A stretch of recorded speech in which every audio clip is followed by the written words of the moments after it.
اب جب صورت احوال یہ ہو کہ تاریخ صرف دنیا کی چلتی ہوئی تلواروں کا ریکارڈ رکھے، اسے خم شمشیر سے تو دلچسپی ہے، خم محراب سے دلچسپی نہیں ہے، اسے کٹتی ہوئی گردنیں اور کاٹتی ہوئی گردنیں تو عزیز ہیں، اسے بارگاہ خداوندی میں جھکتے ہوئے سر عزیز نہیں ہے، یہ اس کا سبجیکٹ نہیں ہے۔ اب ایسی صورت میں، اور اسلام کا تذکرہ انہی چیزوں سے ہے، حقیقی اسلام کا تعلق تو محراب عبادت سے ہے، اسلام کا تعلق کردار کی بلندی سے ہے، اسلام کا تعلق انسان کے اندر موجود اچھائیوں سے ہے، اس کا تاریخ سے تعلق کوئی نہیں۔ تو پھر تاریخ اور اسلام کبھی جمع نہیں ہو سکتے تھے، نہیں جمع ہوئے۔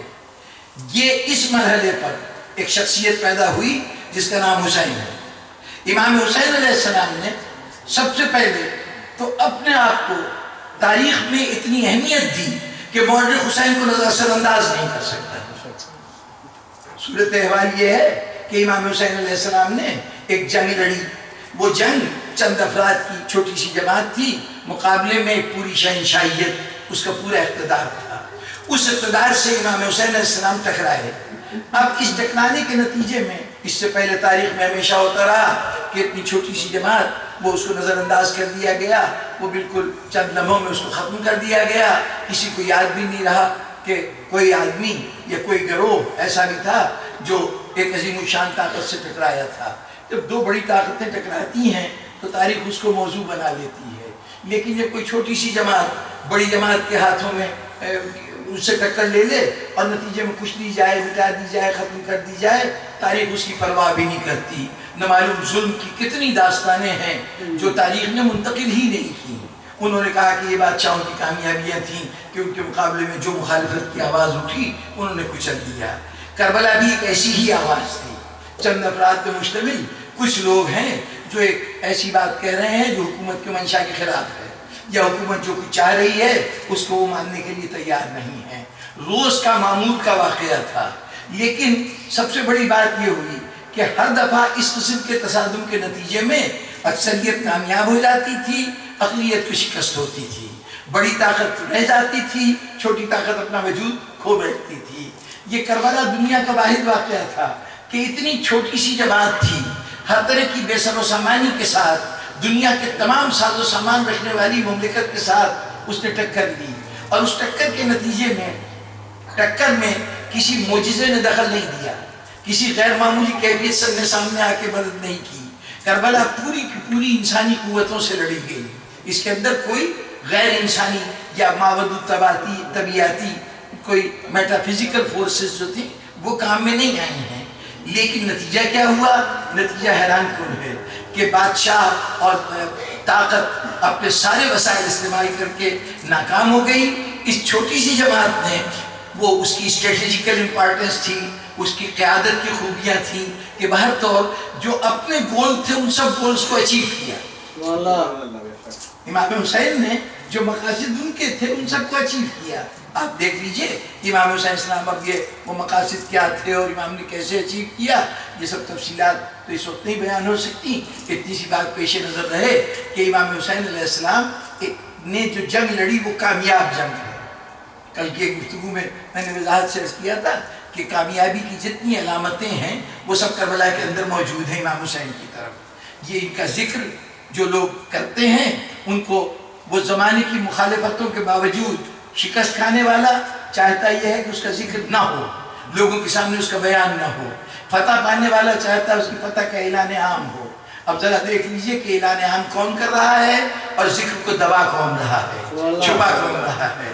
یہ حسین کی فتح کی ایک علامت تھی۔ پھر جہاں کہیں فتح ہوتی ہے اس کو ہر شخص اون کرنا چاہتا ہے، اس کا سہرا اپنے ساتھ باندھنا چاہتا ہے۔ پورا سہرا نہ صحیح، ایک پھول کی پنکھڑی ہی اس چہرے کی مل جائے تو بڑی بات ہے۔ ہماری بھی کوئی شمولیت تھی، اور اس کے مقابلے میں جو شکست کھاتا ہے اس کی سب سے بڑی پہچان یہ ہوتی ہے کہ وہ ذمہ داری کو دوسرے کے کندھے پہ ڈالتا ہے، دوسرے کو ذمہ دار ٹھہراتا ہے۔ اس کا قصور تھا، میرا قصور نہیں تھا۔ جہاں ذمہ داری دوسرے پہ ڈالی جائے اس کا مطلب ہے ناکامی ہے۔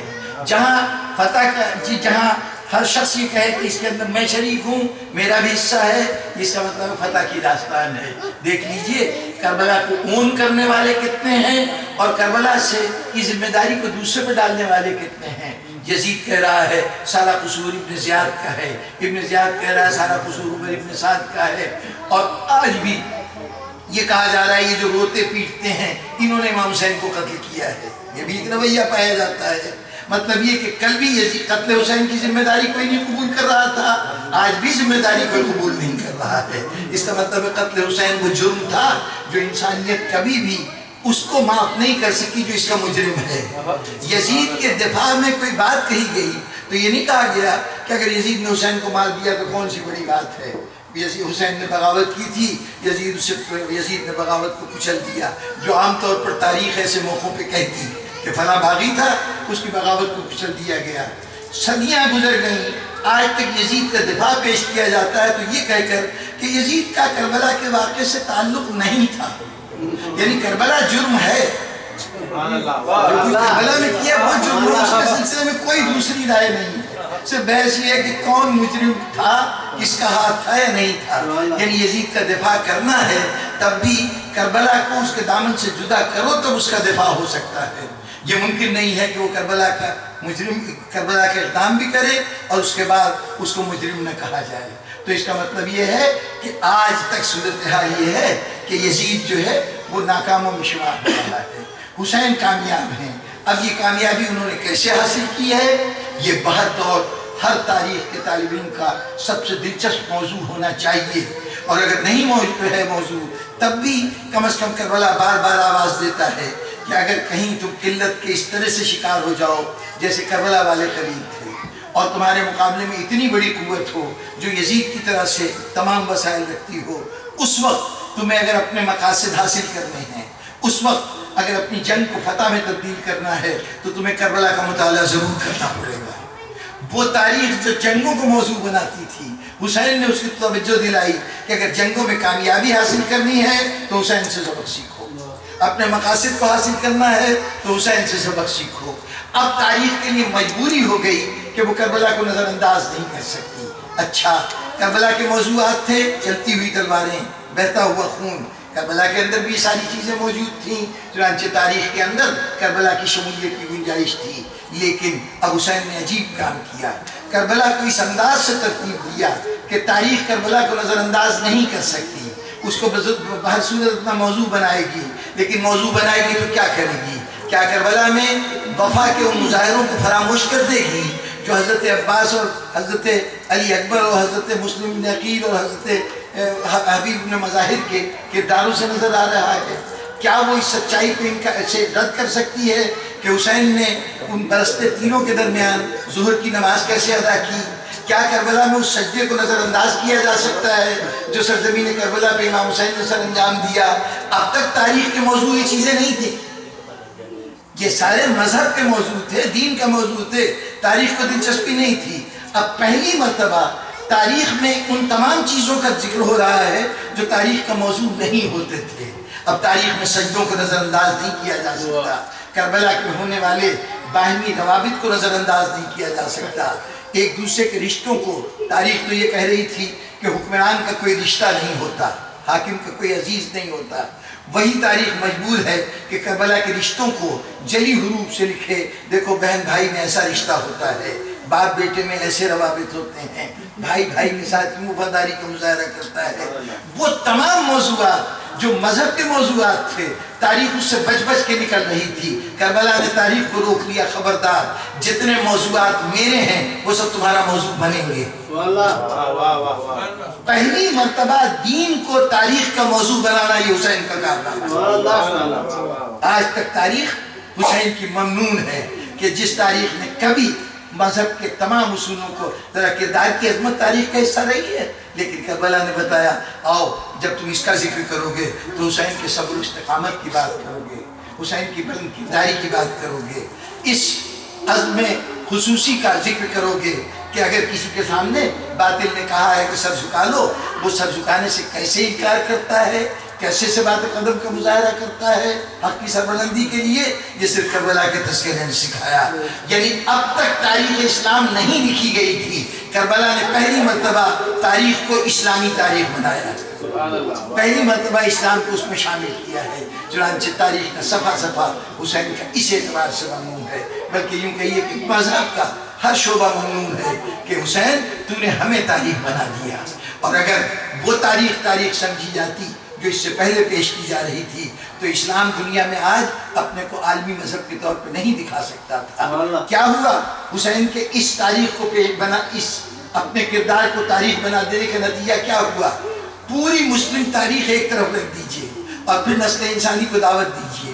کیا یہ تاریخ موجود ہے؟ اس تاریخ میں ہمارے جتنے بھی بڑے بڑے جلی شخصیتیں ہیں، جتنے نمایاں ہیروز ہیں، جتنے عظیم لوگوں کا تذکرہ ہے جو عظیم اور اعظم کے لقب سے پکارے جاتے ہیں، آؤ ذرا اس میں سے کوئی دیکھو کہ کوئی شخصیت ایسی ہے جسے تم اپنا بھی ہیرو کہہ سکو. پوری انسانیت سے سوال کیجئے کہ ہماری تاریخ میں کوئی باب، کوئی شخصیت، کوئی کردار ایسا ہے جسے تم بھی اون کر سکو ان قوموں کو جو آپ کی طرح مسلمان نہیں ہیں، جنہوں نے کلمہ نہیں پڑھا. کسی کے لیے کشش ہے کسی بھی کردار کے اندر کوئی شخصیت وہ آپ کے فاتحین کو بڑا فاتح مان لیں گی، ان سے شکست کھائی ہے نا، اعتراف کر لیں گی کہ ہمیں شکست ہوئی ہے. لیکن جب کہا جائے گا کہ کیا اس ہیرو کو تم اپنے عظمت کا پیمانہ قرار دیتے ہو، تمہارے لیے محترم ہے، وہ کہہ دیں گے کہ ہمارے لیے ہرگز محترم نہیں ہے، بلکہ مجرم ٹھہرایا جائے گا. اگر آپ تاریخ کے صفحات دیکھیں گے تو رویہ یہ رہا ہے کہ مفتون قومیں فاتح قوموں کے اندر عیب نکالتی رہیں، ان کے رویوں کو، ان کی فتح کو ہلکا کرنے کے لیے ان کے رویوں کو غیر انسانی قرار دیتی رہیں. یہ سب الزام مسلمانوں کو بھی فیس کرنے پڑے. اگر مسلمانوں میں کوئی ذات ہے کہ جس کو پوری دنیا اپنا کہہ کے سینے سے لگا لیتی ہے، کوئی اس سے وابستگی اختیار کرنا اپنے لیے فخر سمجھتی ہے، تو سوائے حسین کی کوئی اور ذات نہیں. کربلا نے وہ کردار فراہم کیے جن میں یونیورسل ہونے کی صلاحیت ہے. جو یونیورسل ہیں، صلاحیت کی بات نہیں ہے، ہیں، دنیا ان کو تسلیم کرتی ہے. یہ حسین کا کردار تھا، اور یا پھر حسین سے پہلے ان کے بابا علی کا کردار تھا کہ آج علی بھی ٹوٹے ہوئے دلوں کا سہارا ہیں، لوگوں کے لیے تقویت کا سامان ہیں. لیکن یہاں پر میں امام حسین کو سلام کروں گا کہ علی ابن ابی طالب کو بھی جو دنیا سے منوایا ہے تو حسین کی عظمتوں نے منوایا ہے. امام حسین وہ ذات ہیں کہ جن کے اندر وہ خصوصی صلاحیت ہے کہ وہ پوری انسانیت کے لیے اپیل رکھتے ہیں. یہ کیفیت ہے امام حسین علیہ السلام کی. دیکھیے کربلا میں جو جنگ لڑی ہے امام حسین علیہ السلام نے، اس جنگ کے عجیب و غریب پہلو یہ ہے کہ اگر جب یہ دو فریق لڑ رہے ہوں تو یہ طے کرنے کے لیے کہ لڑائی کس بات پہ ہو رہی ہے تو دیکھا جاتا ہے کہ دونوں میں فرق کیا ہے، دونوں میں بنیادی طور پر کیا تفریق کیا ہے. تو صورتحال جب یہ ہو کہ اگر دیکھتے ہیں تو علاقائی اعتبار سے ادھر بھی عرب ہیں ادھر بھی عرب ہیں. امام حسین علیہ السلام کے اس پورے مارکے میں امام کے ساتھ کم از کم 17 قبائل امام کے ساتھ ہیں. یہ 17 قبائل ٹرائبز جو امام کے ساتھ ہیں، یہ تمام کے تمام وہ قبیلے ہیں کہ جو خود اس فوج میں بھی موجود ہیں جو امام کے سامنے لڑ رہی ہے. اگر بنی اسد امام کے پاس ہیں، ابھی ابن مذاہب مسلم نے ہو سکا، تو یہ بنی اسد وہاں پہ بھی موجود ہیں جو امام سے لڑنے کے لیے فوج آئی ہے. بنی اسد اگر یہاں پائے جاتے ہیں تو بنی اسد وہاں پہ بھی پائے جاتے ہیں. بجلی یہاں ہے تو بجلی وہاں ہے، سائدی یہاں ہے تو سائدی وہاں ہے. جتنے قبیلے امام کے ساتھ ہیں وہ تمام قبیلے مقابل میں بھی کھڑے ہیں. جو زبان امام کی جماعت بولتی ہے وہی جماعت مقابل میں بولی جاتی ہے. جس مذہب کے ایک ربط امام کی ذات کے ساتھ ہے وہ بھی اسلام ہے، اور وہ جو سامنے ہے وہ بھی مسلمان ہونے کے مدعی ہے. جو طریقے عبادت کے ان کے ہیں وہی نماز روزے، وہی عبادت کے طریقے ان کے ہیں. جو تہذیب اور تمدن امام حسین کا ہے وہی تہذیب، وہی کلچر، وہی سیولائزیشن ان لوگوں کی ہے. کیا فرق ہے دونوں میں؟ جب تک وہ فرق نہیں معلوم ہوگا ہم نہیں جان سکتے یہ جنگ کاہے کی تھی. لسانی جنگ ہو نہیں سکتی اس لیے کہ دونوں کی زبانیں ایک ہیں. علاقائی جنگ ہو نہیں سکتی، دونوں ایک سرزمین سے تعلق رکھتے ہیں. نسلی جنگ ہو نہیں سکتی، ایک ہی قوم اور قبیلے سے ان دونوں کا ربط باقی ہے. تہذیبی جنگ، دو تہذیبوں کا تصادم ہو نہیں سکتا، ایک ہی تہذیب و تمدن دونوں کا ہے. پھر کیوں لڑائی تھی؟ پھر اختلاف کس بات کا ہے؟ تو اب آئیے کربلا میں ایک نظر ڈالیے، خود بخود کربلا بتائے گا کہ اختلاف کی وجہ کیا ہے. کہیں ہمیں یہ منظر نظر آتا ہے کہ ایک چھوٹا سا بچہ ہے 6 مہینے کا، حسین اس بچے کو لے کے میدان میں آئے ہیں. آ کے یہ نہیں کہہ رہے کہ اقتدار کا خواہش مند ہے، یہ سلطنت کا آرزو مند ہے۔ ایک بنیادی انسانی ضرورت کا سوال کہ یہ بچہ پیاسا ہے، پیاسا ہے۔ اب اگر اس کے پیاس کے جواب میں پانی پلا دیا جائے تو ہمیں یہاں بھی اختلاف سمجھ میں نہیں آئے گا، لیکن اگر اس کی پیاس کے جواب میں اس پر کوئی تیر انداز اپنے تیر کو تان لے اور تیر چلا دے، بچہ شہید ہو جائے، تو اب پہچاننے میں کوئی دیر نہ لگے کہ اختلاف کیا تھا۔ ایک طرف انسانیت کے نمائندے تھے، دوسری طرف انسانیت کے دشمن تھے۔ یہ جنگ نظریے، عقیدے، علاقے، تہذیب، تمدن کی جنگ نہیں ہے، یہ انسانیت کے خلاف انسانیت سے جنگ ہے۔ دیکھیے حسین کا سب سے بڑا ہیرو کربلا کے میدان میں جنگی اعتبار سے سب سے امپارٹنٹ آدمی کون ہو سکتا ہے؟ وہ جو سالار لشکر ہو، جو کمانڈر ان چیف ہو۔ حسین کے کمانڈر ان چیف کا کیا نام ہے؟ حضرت عباس، علمدار فوج حسینی۔ یہ علمدار فوج حسینی جس کا تعارف فوج کے حوالے، جنگ کے حوالے سے ہوا، تاریخ میں حضرت عباس کے قوائف ہم نہیں جانتے، زیادہ تفصیلات عوام الناس تک نہیں پہنچی۔ آپ کی ولادت، آپ کی زندگی کے مختلف مراحل، واقعات اچانک کربلا میں حضرت عباس ابھرتے ہیں اور ہمارے سامنے آتے ہیں۔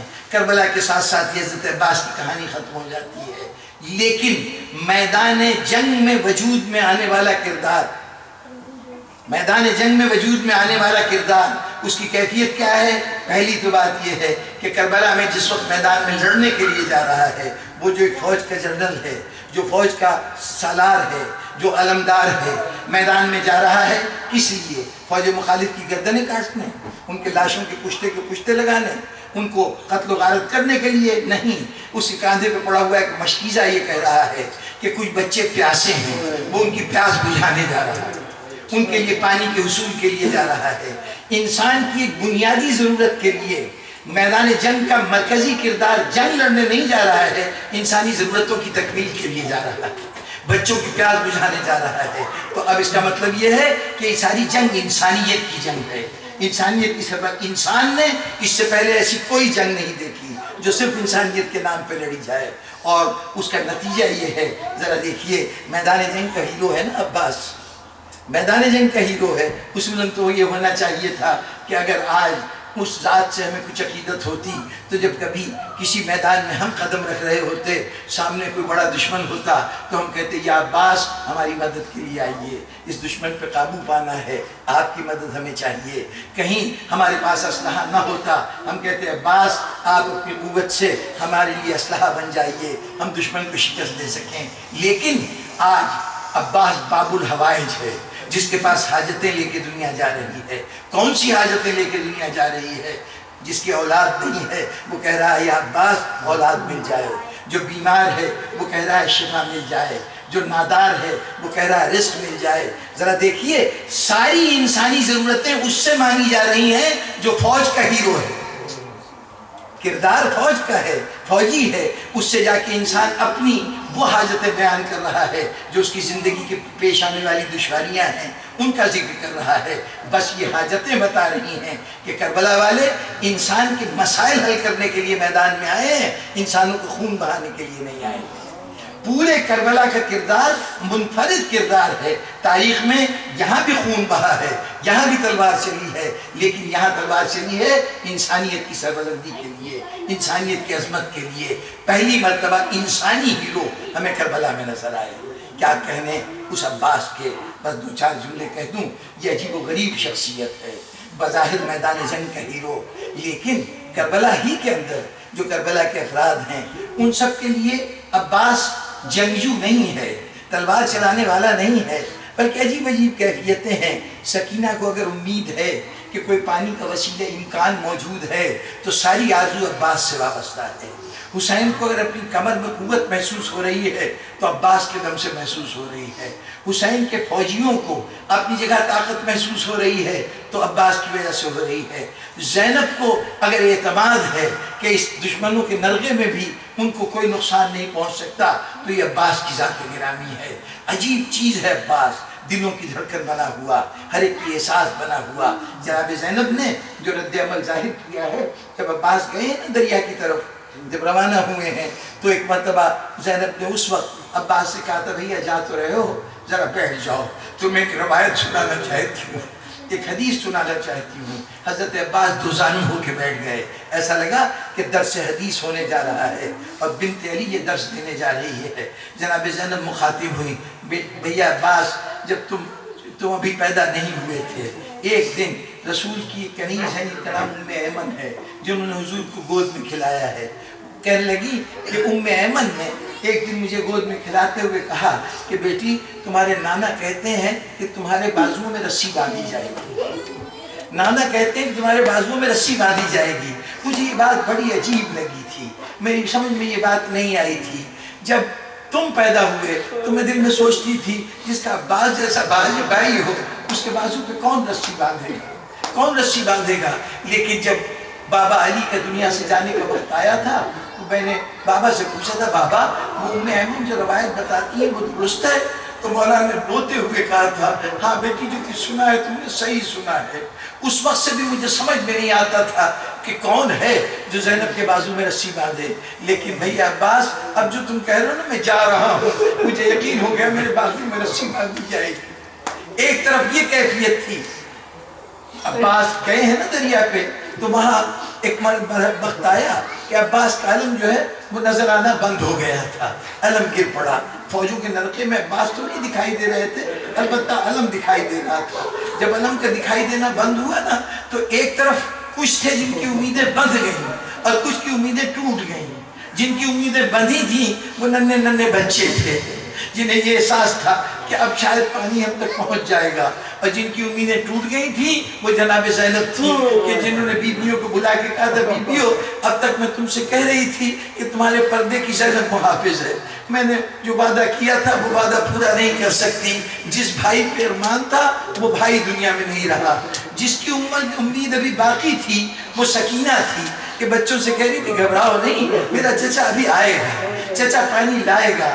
ہوتے ہوتے جب خالی علم آیا نا خیمے کے اندر تو اب سکینہ ایک مرتبہ بیتاب ہو گئی. کہنے لگی بچوں میرا چچا دنیا میں نہیں رہا, اب تمہیں پانی پلانے والا کوئی نہیں رہا. تاریخ میں یہ روایت خصوصیت سے بیان ہوئی کہ جب امام حسین السلام کے خیمے سے لوگ رخصت ہوتے تھے تو عام طور پر جس خیمے سے کوئی مجاہد نکل رہا ہوتا تھا اس خیمے سے رونے کی آوازیں آتی تھیں.